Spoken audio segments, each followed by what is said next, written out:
So a couple of words about our company if you are joining us for the first time. SourceMed is one of the leading providers of solutions for the outpatient healthcare industry.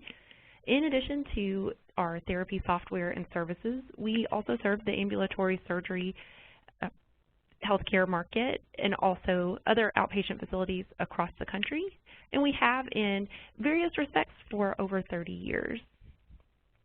So those of you who have joined our previous webinars will recognize today's host. So for those of you that are listening in for the first time, I'll give you a quick introduction. David McMullen is our Chief Therapy Officer here at SourceMed.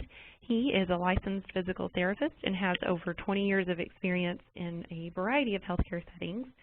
And his expertise has been published in many industry publications and websites.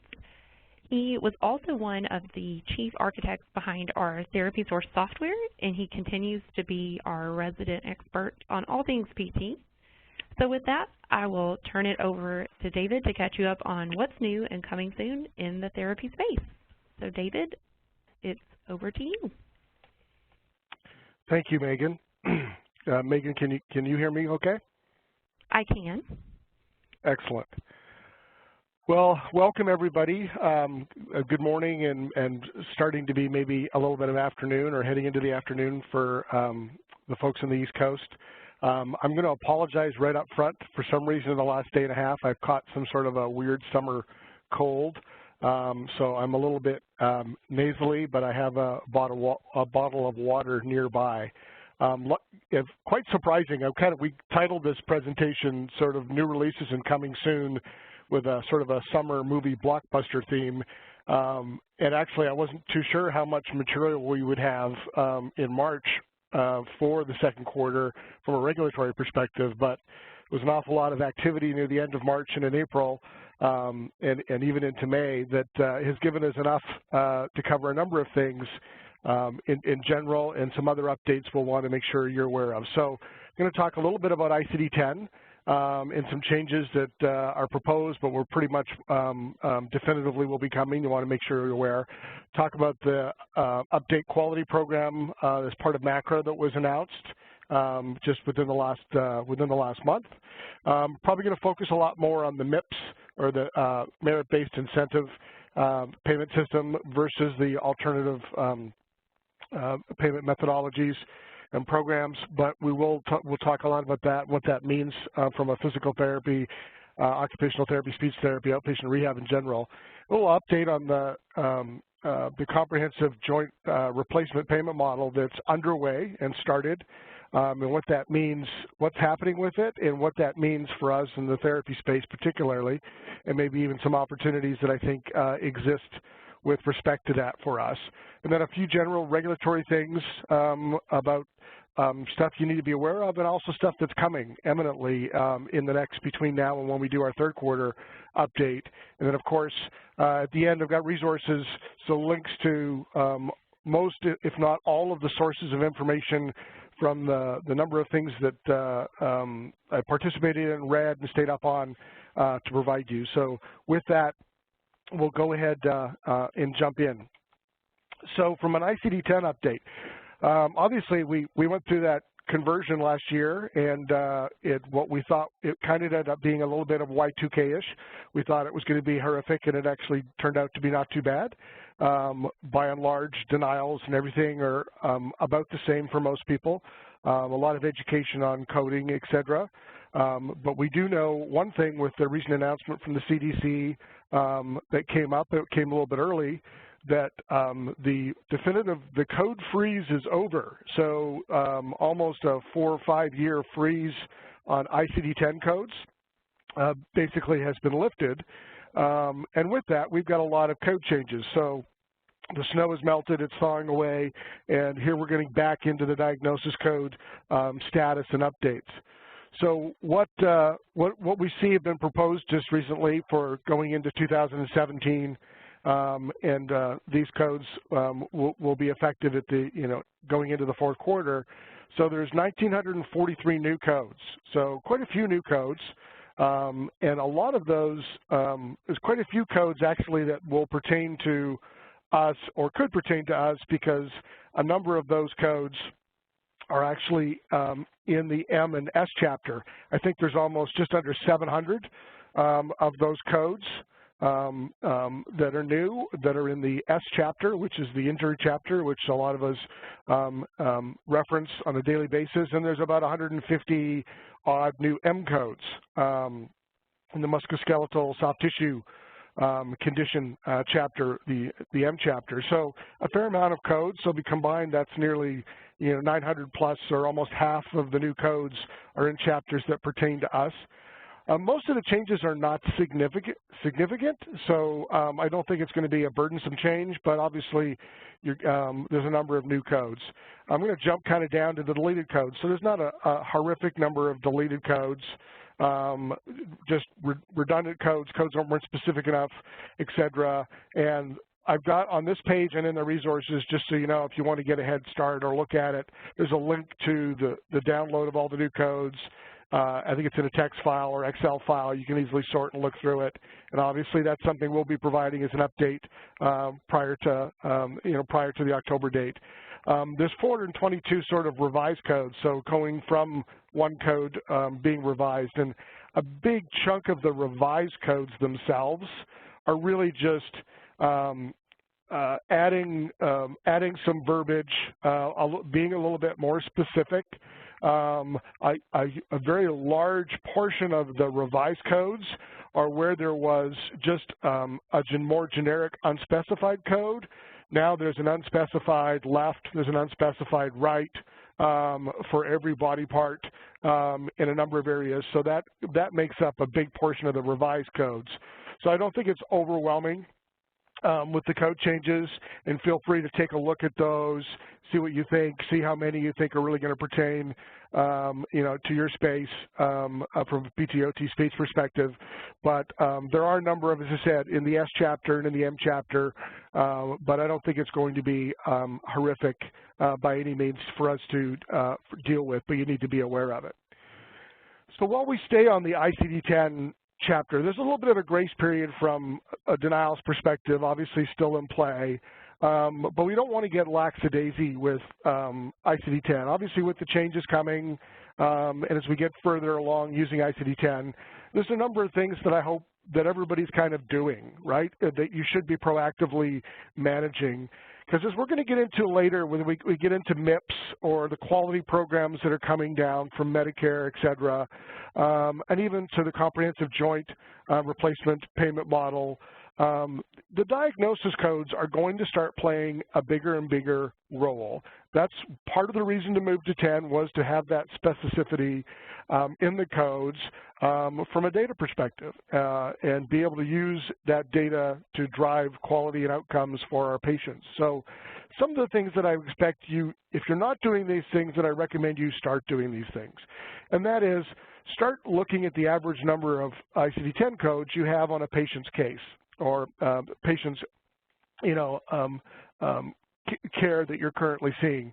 Has it gone up? I would have expected, or we all should have expected, that if you had one ICD-9 code, you probably should have 2 or 3 10s. You need to be driving a lot of more comorbidity because there's a lot more specificity. We know that as we treat patients as the whole person, we need to be adding those codes in because it helps drive and adjudicate why someone may have a longer length of stay or more visits per case than anybody else. So, that's a good thing to check on. Are you seeing an increase in the number of codes per patient? If you're not, why not? And maybe look at that from a provider perspective.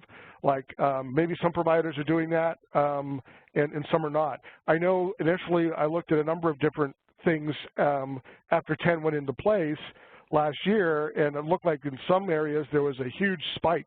I think there was called what I call fear coding. You didn't know some people didn't know what to pick, so they picked 5 or 10 codes, an excessive number. But definitely you want to see on average that the number of codes is going up, and you've got good coding documentation to support the level of care you're giving and the amount of care you're giving. The other thing to check is the appropriate use of the 7th character. Obviously, the 7th character can be a number of different things. But specifically, there was a lot of confusion early on, and I think a lot of this got cleared up with the whole initial encounter, subsequent encounter, or sequelae. Whether, if the orthopedic surgeon sees the patient and they refer them to me, and that was had an A at the end of it, does it now switch to a D or an S because it's a different provider? So be looking at those things, because the answer is no, right?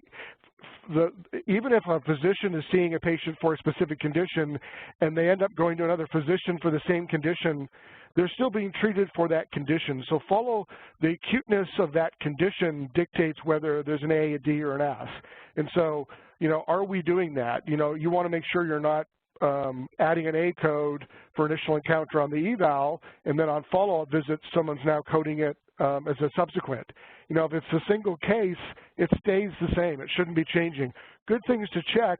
You may not be getting any issues or denials from a coding perspective today, but you will if you keep coding that way, and you're going to run into issues, and it also lends itself from a data mining perspective to not having as accurate codes as possible.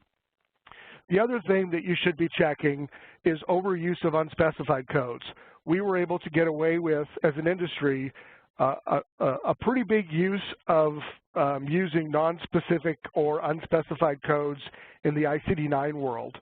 Obviously, one of the whole points behind ICD-10 coding is the level of specificity and how you can actually be more accurate with the condition you're currently treating the patient for, or the functional deficit the person's being. So make sure when you're checking that your therapists and your providers haven't just switched from going from a non-specific unspecified 9 to a non-specific unspecified 10.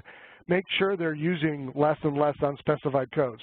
Sometimes it's completely warranted, but we really should see that going away. And I wouldn't be surprised if those are the things that start to get scrutinized from a claims adjudication perspective, from appropriate level of care and amount of care. How specific are your codes? If you haven't been doing that already since the transition last year, and you're not watching it, are you monitoring your denial rates? And be doing it by a payer, from a payer perspective. So have you started to see an increase in denials using ICD-10s? Are the denial rates just generally by payer about the same as they were when we made the transition, or have they gone up? Has any of it attributed to the diagnosis codes or the 10s?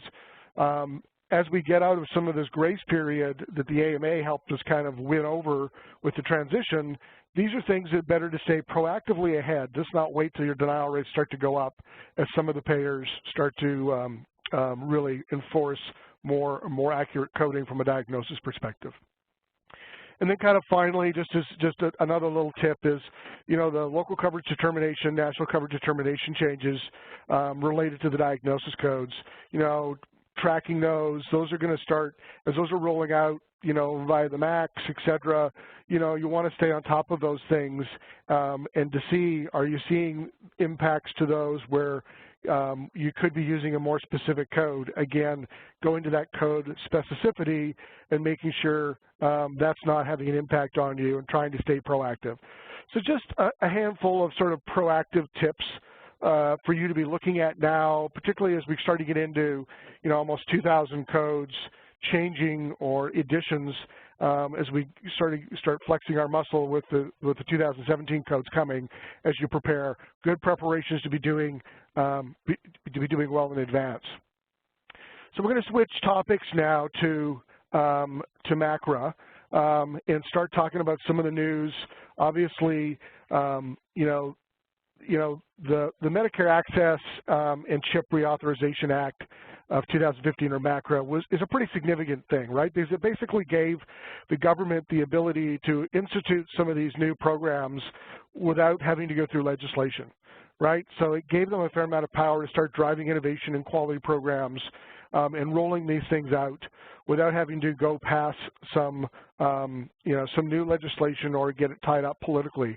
Now, the benefit is it also helped us address a number of the ongoing changes and challenges we did have with the sustainable growth rate, which we were able to mitigate.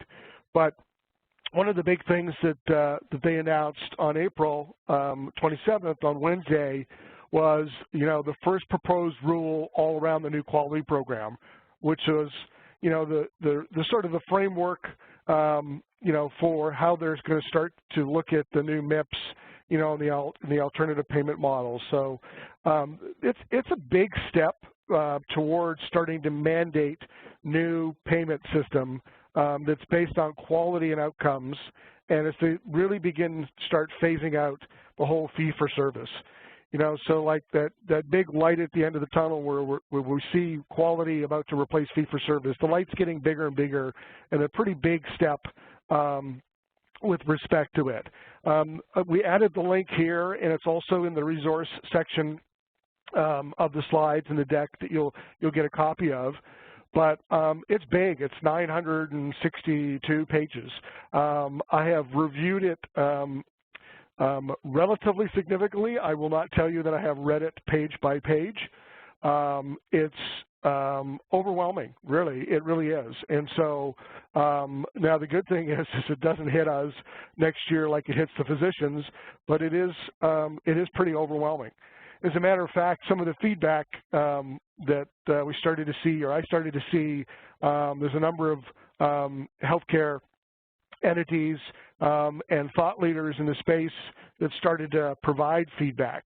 And so some of the feedback that here is, somebody said, after spending 20 hours reading the new quality program, one overwhelming thought, right? Sometimes when you remodel a house, there's a point when additional improvements are impossible and you just need to start again with the new structure. The 962 pages of MACRA are so overwhelming and complex. And that's a pretty big statement. And then another pretty interesting statement, mostly because of who it came from, was, as a practicing clinician for 30 years, I can honestly say that it's time to leave the profession if we stay on this current trajectory. Well, these are not just, these comments actually came from the same person, and someone who I have an incredible respect for, and I think we all do. They came from John Halamka. So John Halamka is the CIO of Boston Beth Israel Deaconess Medical Center, but John Halamka is also one of the biggest pioneers around healthcare and healthcare IT, a leading thought leader in the electronic health records and interoperability between hospitals and his hospital complex, as well as being the former CIO of Harvard Medical Center. He is all about change and change for the right in driving healthcare and driving quality and patients. But, when someone like John Halamka speaks like this and makes these comments that you see in feedback, I will tell you that not only are we listening, but CMS and everybody else is listening too, because it doesn't work if you can't implement it and implement it successfully, and it actually drive quality and drive good care. So, continue to watch for this, and I'll be tweeting quite a bit about this during the comment period. But as you know, that there are comments. I think you have up until, and I'll mention this later, up until June 27th, they'll be receiving comments on the system. So, if you have comments, you get a chance to read it and review it. I would just warn you, and you'll hear me say this again, just because this doesn't hit us as providers or clinicians in 2017, we can't ignore this, because this is where we are going. And so just from an awareness and knowledge perspective to help shape your practice, your business, and since it is impacting the people that we are dependent upon for referrals or the hospitals itself, it is something you don't want to ignore, right? You just absolutely do not want to ignore. So let's talk a lot. I'm going to focus a lot more on the merit-based incentive payment system, the MIPS system. Specifically, we'll talk more at another time about the alternative payment model, some of which we'll talk about later, which is the CJR. But as we get into the whole MIPS payment system, you'll see why the comments are overwhelming and complex with that respect. So the goal of the MIPS system was to streamline the three separate and independent programs and to put it into one program. So the three systems it was trying, the goal to streamline, two had an impact on us, one not so much, right? So one of them was PQRS, which this is the last year to report PQRS. It gets sunsetted at the end of the year, as you know. The other one was the value-based payment modifier, which was having an impact on us as well. And then separately was the whole meaningful use EHR initiative, which we weren't actually eligible providers for and didn't fall under the meaningful use 1 or meaningful use 2 scrutiny. But the plan is, let's simplify the quality program from a physician perspective and a provider perspective so that we have a really good program. So the other thing they did is they added a new component to it, which is the clinical practice improvement activities. And we'll talk a little bit more specifically about that and what's involved in that. But you'll see where they're trying to push healthcare, they're trying to push electronic healthcare interoperability, which are all things we want to do and make it easier for our patients and have easier for us, particularly since we're downstream, we're in the post-acute care, be able to leverage data to treat patients better and more cost-effective and have really good outcomes for the patients overall. So the goal is to provide some flexibility so that you could choose measures that are much more meaningful and specific to your practice. And I think that it'll be interesting to see how this rolls out from a physician perspective, because once they get to us as eligible providers a couple of years from now or 2 or 3 years from now, hopefully we'll have that same level of specificity to those activities and measures for the value we bring to the patient in our practice, and then we're not kind of round peg, square hole, leveraging some of the PQRS measures themselves where really not very tailor-made or for our practice in general. They're very generic and very not specific, and hopefully that this is part of the benefit that will change. So when we look at the timeline as a high level, and we'll get more into detail on the MIPS stuff in a second, but so the timeline was they're going to start doing performance. This begins for the eligible clinician providers starting next year. So the physicians who will be part of this, it's mandatory for them to start doing this. It starts next January, so that's their first performance period. And kind of like PQRS, right? So they will have the 2017 reporting period, and then the results of that will impact them in 2019. So as you see at the top here, the performance period is January, December, and the impact to them, or the benefits or impact or adjustments they may see, will hit them in 19. So, and what their plan is, so they're gonna have a feedback report halfway through the year. So in the middle of 2017, there'll be a feedback report where they can see how they're doing. And then in 18, they will be reporting and collecting data again, right, for the following year. And then they'll have a second feedback report in July of 18 for that. And then they're going to start really reviewing the targeted reviews based on the 2017 MIPS performance. So a lot of analysis and scoring based on what's defined, they'll see, and then you're going to see the adjustments will hit them in 19. Obviously, each of those years, they're still reporting, like PQRS for the 2 years out, but this is a timeline kind of for that first level or first wave of performance, the performance period specifically for the MIPS program. So who's eligible or who's involved with this to start in January? So a lot of the programs before, they called it eligible providers, and so they've changed the language to mean the affected clinicians are now going to be called MIPS eligible clinicians and no longer eligible providers. The ones that are going to participate and the type B eligible clinicians affected by MIPS specifically may expand in future years, and we'll talk about that as it means what we believe that think will happen. But for year 1 and year 2, the eligible clinicians includes physicians, so MDs, DOs, obviously the dentists, the physician's assistants, nurse practitioners, clinical nurse specialists, and CRNAs, right, the certified registered nurse anesthetists. So they're going to be in the first 2 years of the program.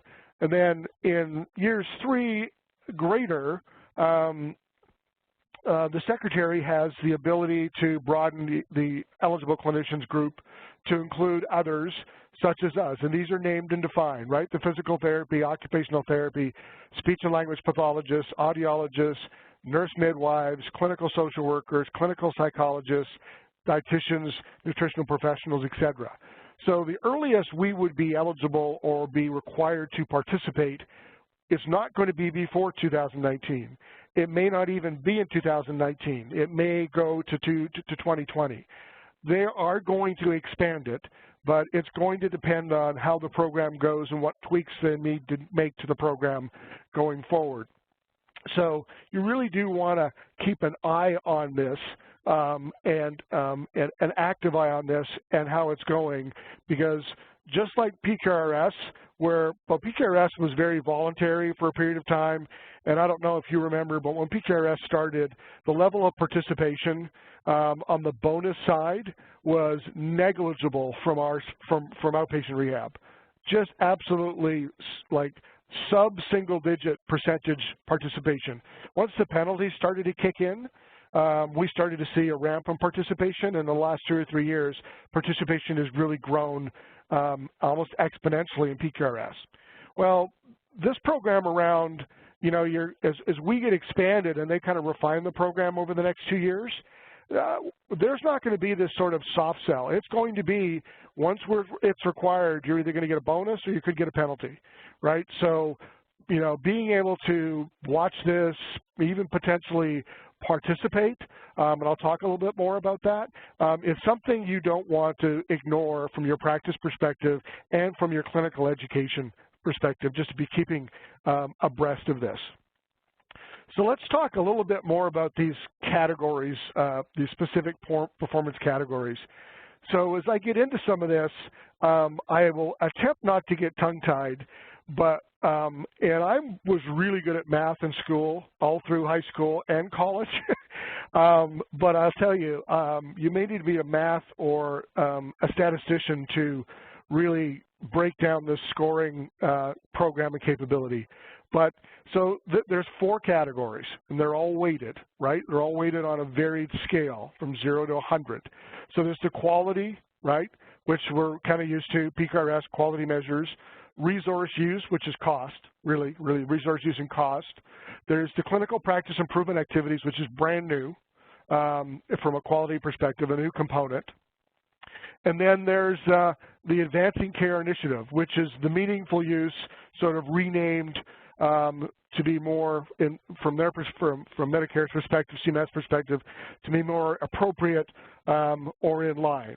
So the quality one is going to be the measures that will include clinical process outcome measures that we're used to from a PQRS perspective. The cost ones are looking at measuring costs and resource utilization around specific conditions or disease processes, okay?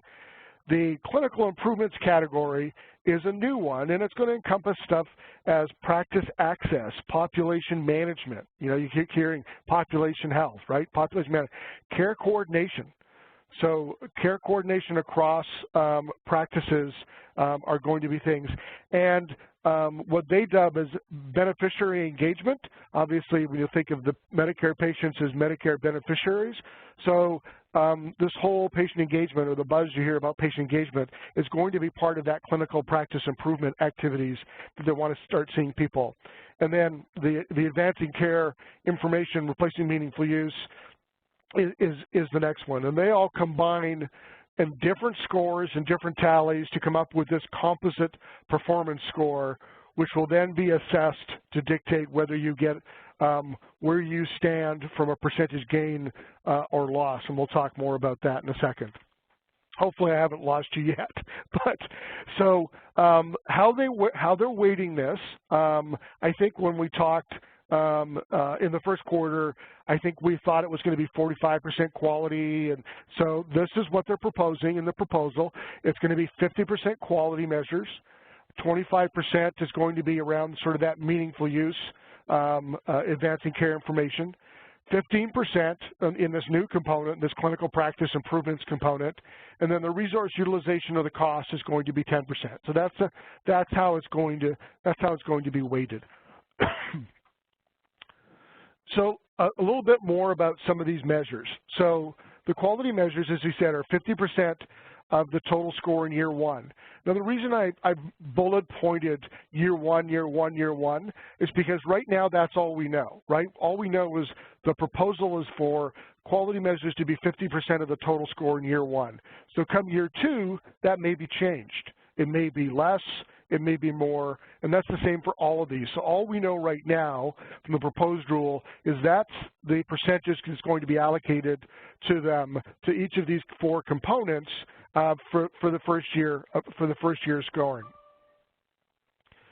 So from a perspective of what the clinicians will do or not do, clinicians are going to report 6 measures, okay, that will range in a number of options that will accommodate. Again, the benefit of these measures, they're going to accommodate differences and uniquenesses around specialties and practices, which I really believe when we get a view of these from either an orthopedic or neuro perspective, as we start to see some of these from a physician side, we'll get a sense that maybe there's hope when it comes to PT, OT, and speech, that we're going to get some of the more specific measures for us as well, which will help.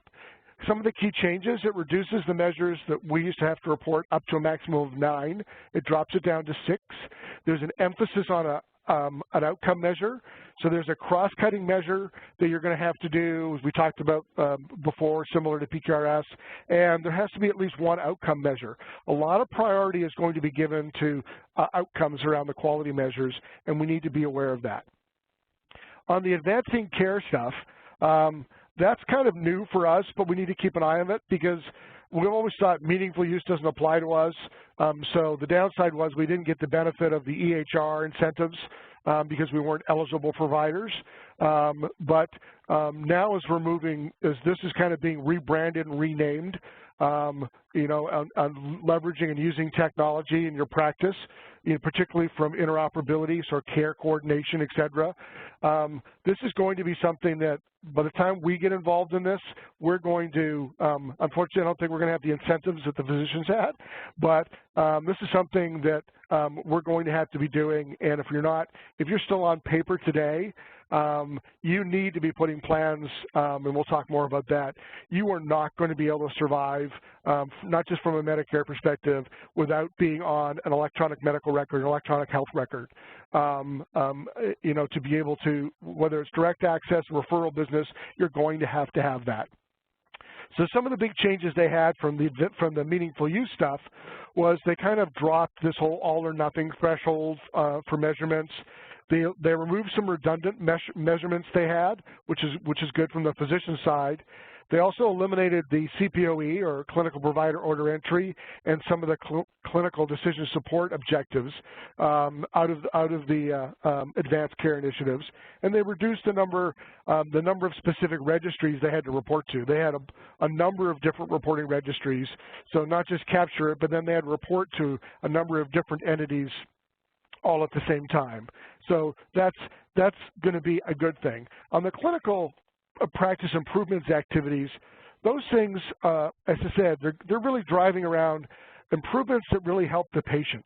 So when you talk about care coordination, going from provider to provider across the healthcare continuum, acute care, post-acute care, and across post-acute care, right? The level of engaging the beneficiary, particularly in the post-acute care world, they're trying to do more incentives. We know the more we can enable and empower the patients to be an active agent in their own care, the better outcome they're going to have. And obviously the backbone behind all of that is patient safety. And then finally, and there's going to be a wide variety, I think 90+ activities that will be part of the clinical practice improvement. So a wide variety of things to be able to choose from, et cetera. And then the cost or resource utilization obviously is a big one. And the nice thing about the cost one is there's no reporting necessary on this. This is all going to be pulled from the claim data for Medicare. So, and there's going to be, so it changes from the value-based modifier. This is the one that kind of addresses the value-based modifier. And so the good thing, there's going to be about 40 specific measures. And again, they're looking to get specific with the type of treatment and specificity that you would see. Sorry, I just had something pop up on my screen. I had to eliminate it. So let's get into the scoring. So this is where you know, your head will start to swim a little bit with numbers. So I want to take you down to the bottom. So here's the percentage, right, of how they're going to be ranked and stacked, right, or divvied up, or for a better thing, weighted. And you'll notice the little sort of soft font says Performance Year 1. So all we know is this is the weighting they're going to apply in 2017. So for each performance category, you know, quality, advancing care, clinical practice improvement activities, and cost, you've got a certain amount of points that you can score, right? So quality's got 80 to 90 points, right? Advancing care has 100 points. Clinical practice, 60 points. And then cost is going to be an average score of cost between measures that are attributed to that. So don't try to figure out all the math on it, but it's going to be it's going to be kind of interesting and to some degree confusing as we get into this. So the end result is coming up with this CPS score for MIPS, which will be applied, right? And so it takes the weighting category of each one and takes measures from 1 to 10 points. A lot of it's going to be based on benchmarks. There's bonuses for outcome reporting, et cetera, on a number of these things. This is something we're going to really want to watch and see. So how does this translate into whether someone gets a bonus or someone doesn't get a bonus? And it is really confusing, and to some degree it seems like it's going to be arbitrary. It's not going to be as black and white as PQRS was, unfortunately. So, you know, the scoring is going to convert measures and activities to points, and then it's going to take and assign certain credit, even partial credit, and it's going to take a weighting, and then you're going to come up with this CPS score at the end. So again, don't spend a ton of time, but just making you awareness. It's better to focus on where the weighting is assigned at this point and the importance of where you are with, you know, have you reported PQRS to date? If you haven't, then this is a real awakening about how much your payment's going to be based on quality. Are you using an EMR, EHR? If you're not, you better start looking at that. Interoperability, outcome scoring, outcomes tools, are you doing that? Are you leveraging patient engagement tools today? If you're not, you need to start doing it, not just from a marketing perspective, but from an ability to justify the value of your services, and then obviously cost containment and control. So let's talk a little bit about the data submission options that are being proposed. Two options is kind of traditional, like individual reporting and group reporting. And a lot of the sort of same reporting options, claims, you know, quality repositories, qualified registries, EHR vendors, some administrative claims-based stuff, et cetera. But one of the things you need to notice through each of the different categories that the reporting where there's similarity and where there's differences, you'll notice that claims is not mentioned a lot, right? It's only mentioned, there's going to be, obviously, they're going to be leveraging claims from a cost perspective, but claims-based reporting for some of the other measures and quality measures is really only visible or available individually on the quality side. And that's not going to last forever. They had to put that in place because they want the program functioning, but we all know with PQRS, and we all suspected, that the move to electronic submission via qualified registries and leveraging EMR and EHR vendor reporting is where things are going, right? So if you're already using a registry today, great. If you're not, you really want to start investigating that and certainly budgeting for it, et cetera. But there's just a kind of an overview and a snapshot of the data submission options. So let's talk a little bit about some of the timelines from the schedules. So obviously, we still have the fee schedule, right? We still have the physician fee schedule that exists. So between, this year, next year, the next several years, until 2020, we're going to get a 0.5% point increase every year, right? So that's a good thing. And then there's no change from 2020 all the way to 2026. And then there's a little bit of an increase that we'll see either 1/4 of a point or 3/4 of a point if qualified providers can also get added to the conversion bed. And the qualified providers is another thing that's still is being defined, and I won't get into that now. We don't need to worry about that. It's kind of a little ways off, 10 years off. But obviously from a fee schedule, not changing, so that's good.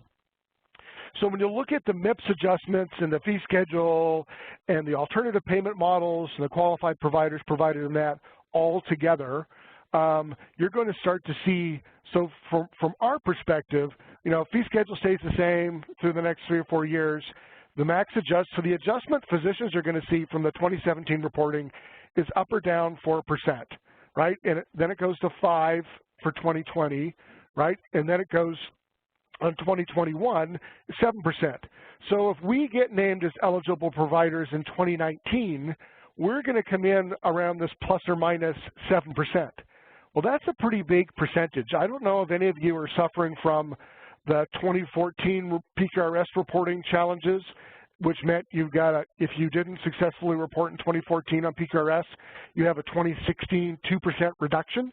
Well, if you're feeling that 2%, imagine what you would feel at a 7%. And the other thing to keep in mind is this is Medicare, but if you think this is going to stay with Medicare and only be Medicare as this program starts to get rolled out, don't be surprised to see this quality program and the payment adjustments also starting to impact your commercial payers and commercial contracts. So need to be keeping that up top of mind. So what does this mean to us? What are the takeaways for us? So obviously don't dive in and go read the 962 pages of the proposed rule.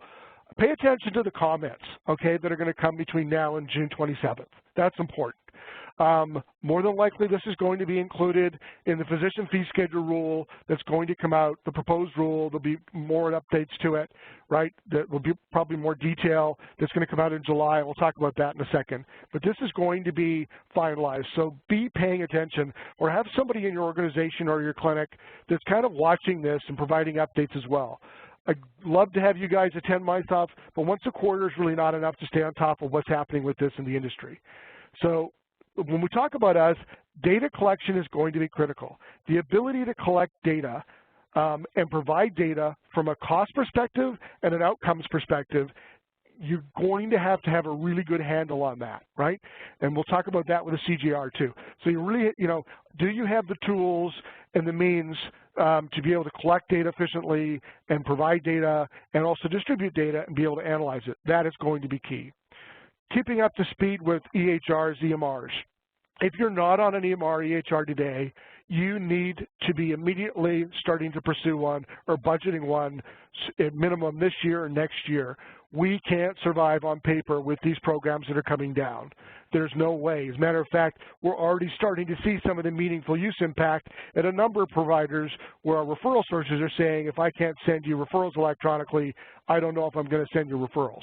And that's also going to come into play with the CJR we'll talk about. So this is something we need to be paying attention to and participating. Really good registries, photo. Obviously, the APTA has a good registry. So look at the registries that are out there and be able to, plan for those if you're not already doing it. Again, stay on top of EMRs and EHRs and what's happening. The other thing is, don't be afraid to take a test drive. So there is an option in these first 2 or 3 years where we can actually participate and start reporting on MIPS, right? No penalties to us, but it gets us to allow maybe to run some water down the pipes. We can voluntarily, report and also get feedback on our reports. Not a bad thing to do. You may not want to take it on in the first year, but as you're watching this and we may have to do this in 19 or 2020, not a bad idea to maybe start volunteering to report to get an opportunity to see how we're doing. So don't be afraid of that. I think a number of organizations, I know APTA is planning to provide a number of tools and things to be able to help facilitate that between now and the end of the year, and we'll see more of this as this proposed rule comes final. So other takeaways, the alternative payment models is going to be essential, and it's going to be key in all future payment policy. So the fee-for-schedule, the fee-for-service is going away. So we're not really actively involved. Some of you may be in ACOs today. Some of you may be participating in the CJR model. But obviously, we need to really take this and start understanding how we can shape it to best provide the alternative payment models that we can be a part of and add value. I think we all believe in post-acute care, physical therapy, speech, and occupational therapy add significant value to patients' benefit and outcome and dramatically decrease readmission into the hospital or reoccurrence. And so how do we start quantifying that and shaping that? And I think we have a good way to do that. Now, the other thing is, don't think this is just CMS, Medicare. Everybody is looking at this and considering it this, you know, everybody is watching. You're going to start to see, just like we did with functional limitations, just like we started to see with the total time rule or the 8-minute rule and other payers, this stuff is going to be adopted amongst the commercial payers. It's just a matter of time, so don't think it's just Medicare, particularly if you only have a 10 or 15% Medicare population. Don't ignore this because of that. So let's switch gears, and I know I've covered a lot, CJR payment model. So this is the comprehensive care joint replacement model, right? It started in April 1st. The final rule was published last year. You know, it requires hospitals in these selected areas called MSAs, or metropolitan service areas that have been defined, to participate in this, right? There's no change to the payment policies or whatever, and the hospitals kind of bear all the risk with this. It covers the cost not just for the total joint replacement in the hospital, the surgery itself, but also for 90 days from the day of DC, that 90 days post-acute care, right? So, you know, it's been implemented. There's 67 geographic areas, and I got a map of them. It's called Metropolitan Statistical Areas, pardon me, MSAs. And so, and basically it was based on sort of population. The whole goal, the reason they picked on this was the wide range of costs they saw with what should be a very standardized procedure and standardized outcome. So the huge variation that CMS saw with this is what drove them to really attack this one first. It also is the first required model, alternative payment model, that Medicare has put out, right? Most of the other ones have been voluntary. This one is mandatory. So here's the summary of the areas that are being affected. There's links to this on the resource page to get if you're finding an area. But obviously, these are the things you want to be looking out and contacting your hospitals that are a part of this. So here's the risk rewards with CJR. So the risk rewards are basically the first year, there's no risk. So this year, there's no risk from the April 1st to the end of the year, and there's a possible gain that exists. So that's a good thing. Then it goes into next year, and then it ends up being a 5% gain or loss. With the hospital, you know, the minimum hospital impact is 2.5%, both up or down, right? And then the CJR collaborator. And then you see how it rolls out. It's a 5-year program, so it's mandatory and it's for 5 years. They're not just doing it this year. This is set to run all the way through the end of 2020, okay? So what does it mean from a PT perspective? So there's no changes in how you bill Medicare or how you get paid, still fee-for-service. It's a retrospective payment bundle program. So there's prospective and retrospective. So basically, everybody does everything you normally would do, treat the patient, you bill the same way, and then retrospectively, they look at what the cost was and then there's where bonuses or penalties get applied, and the penalties typically will be the risk burden is primarily on the hospital. So there's no change in how you file, no change in how you code. As I said, it's a 5-year program. The budget that's allocated to these, whether you stay within budget up or down, is set each year for each hospital, depending on their area and region. So reconciliation is done at the end of every quarter. The total cost of care is below budget, it's okay, right? If it's above budget, hospital pays 100% of the overages, a penalty. There's no penalty in year 1, as I said, only possible savings. And there are also caps on both the savings and penalties. The budgeting calculation is complex, and it's based on a lot of historical costs and previous utilization. Some of the other things you're going to see is that you need to be aware of is you're going to see hospitals, typically a lot of outpatient surgeries do these standalone free ambulatory surgery centers do these joint replacements. Hospitals are going to be vying to try to do more of these in the hospital because they typically today, a lot of the complex patients are seen in the hospital. The less complex total knee, total joint replacements are done in ambulatory surgery center. Well, that means that the hospital is only getting the more complex ones, which is going to drive their cost. So they're going to try to dictate and control around that. So from a coding perspective, you want to make sure you're leveraging ICD-10 coding, right? So if you're going to participate in those, or if you're seeing total knee and total hip patients, I recommend you start leveraging some of these codes, these aftercare codes, right? So the Z codes that says, okay, aftercare following a joint, the presence of an artificial, knee, left, right, artificial hip, left, right. Also make sure you're documenting any comorbidities, et cetera, and all the symptoms tied to these various codes. But this is going to help from your outcomes and the data that you want to be able to have going forward. Other things that, from an impact.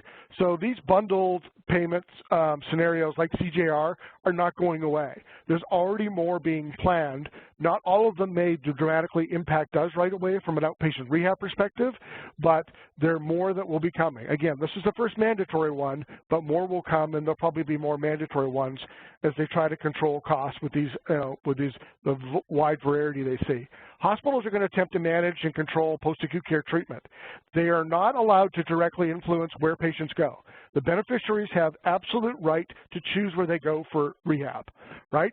But if you stay silent on that and don't actively partner or engage, then you may be losing out on some potential business and referrals, right? This is just one part of a larger reform program, and you're going to start seeing a trend overall with some of these bundled payment programs. So things you need to be aware of is you need to have a really good sense of cost. So if someone were to come to your practice today and tell you, what does it cost you to see a total hip replacement? What does it cost you to see a total knee replacement? They don't want to know how many visits. They don't want to know how many CPT codes. They don't want to know revenue or cost per visit. They want to know what does it cost when you start to see the patient and then when you discharge the patient. Do you know that today? If you don't, you need to get a handle on cost and be able to articulate that going forward, not just for this model, for other models. The other thing, outcomes. Obviously, you're probably leveraging outcomes today, but patient-reported outcomes is a big thing for CMS. So they have the PRUMIS, the Veterans RAND or voluntary things you can use, and obviously, also have the hip, right? The hip orthopedic and hip disability and osteoarthritis outcome score, or the WHOs and the COOs, right? Knee injury one as well. So are you tracking that? Are you leveraging that? Huge opportunity for us to use evidence-based practice. Our post-op protocols are outcomes we know that really helps drive using clinical practice guidelines that we have, or even APTA makes available to us to use to be able to drive why we have fewer post-operative complications when they come see us, why there's a shorter length of stay when they come see us, why we help support lower readmission, and increase patient satisfaction and patient outcome by seeing rehab. You know how many total knees and total hips get sent to rehab today? Nowhere near as many as they should, right? And so to have positive outcomes, we have data to back up and support that, gives you great benefit. Other opportunities are start looking at the area of these hospitals that are participating in this and required to, and what are they doing? it's absolutely essential that you do this, because I'll tell you that the hospitals are ill prepared for this. And I'll talk about a study in a second that was done, that how many hospitals, like over 50 or 60% of the hospitals who were mandatory required, are not prepared for this. So they're probably not going to do well this year. Well, they don't have any penalty this year.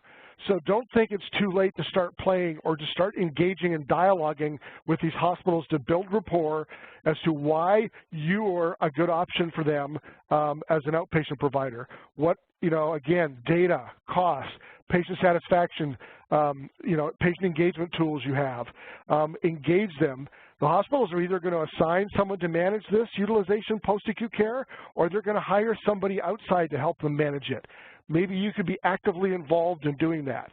So those are all great opportunities to drive partnerships and drive business for you, so you don't end up seeing just decreased referrals. So I know we're getting near the top of the hour, but some other additional regulatory updates. And I know that's a lot of information to consume, but I think I've given you a ton of resources to take your time to digest some of this stuff.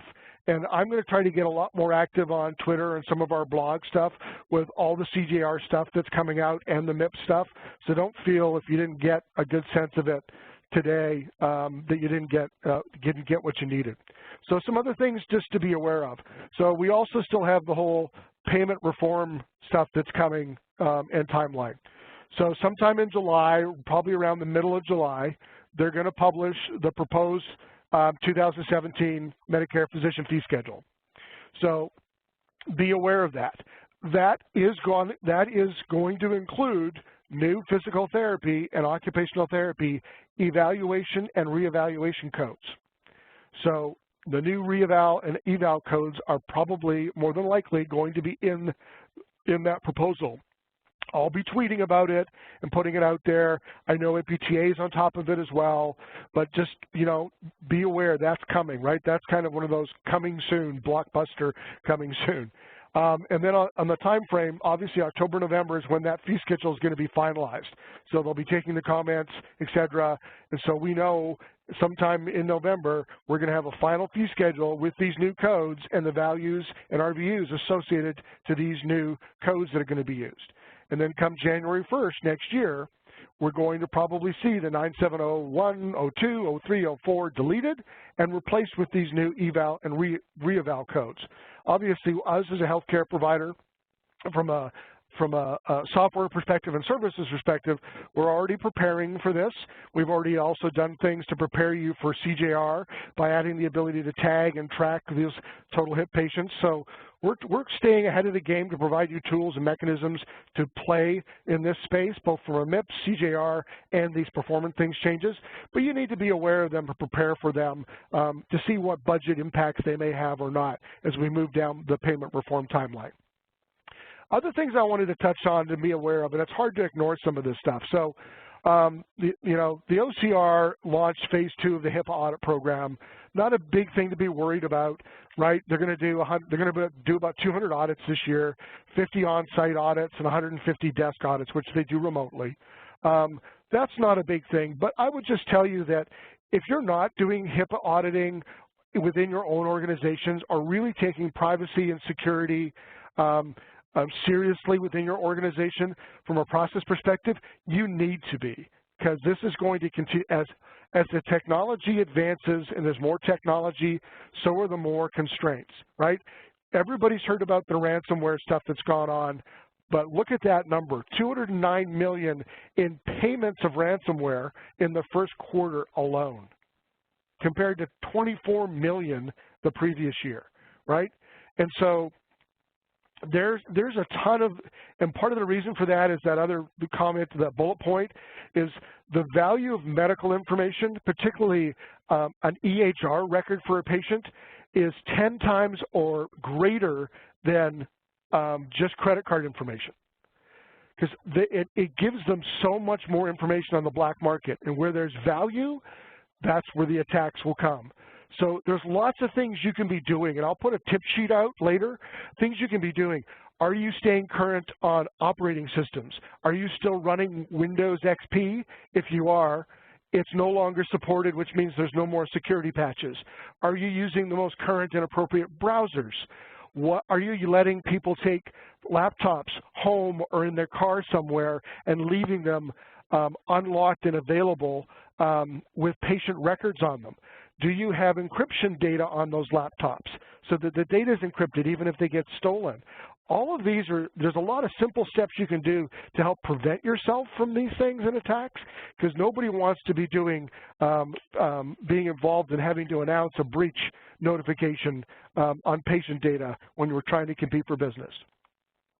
So a coming soon perspective as I wrap things up. So the 27th is the end of the comment period for the new quality program, the MIPS, and the APS program.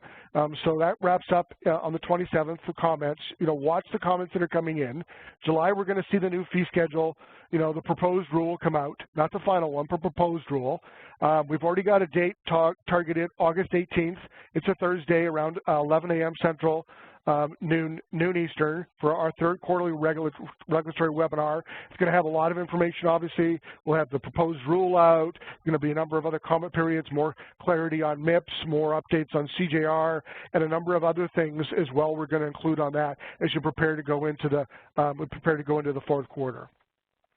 Resources, I'm just going to quickly go through this as I know we're kind of out of time, but all the links to the ICD-10 and the code freeze, CMS links to the MIPS and the MACRA and the quality program, APTA links to stuff they have on MIPS and MACRA, HIMSS Resource Center. You don't have to be a member to access some of the stuff on the HIMSS.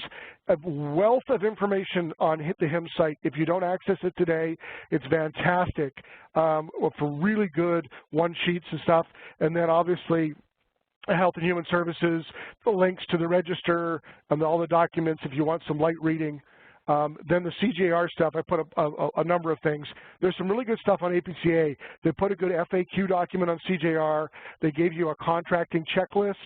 They also gave you a contracting toolkit to be able to leverage if you want to be able to start engage some of the hospitals.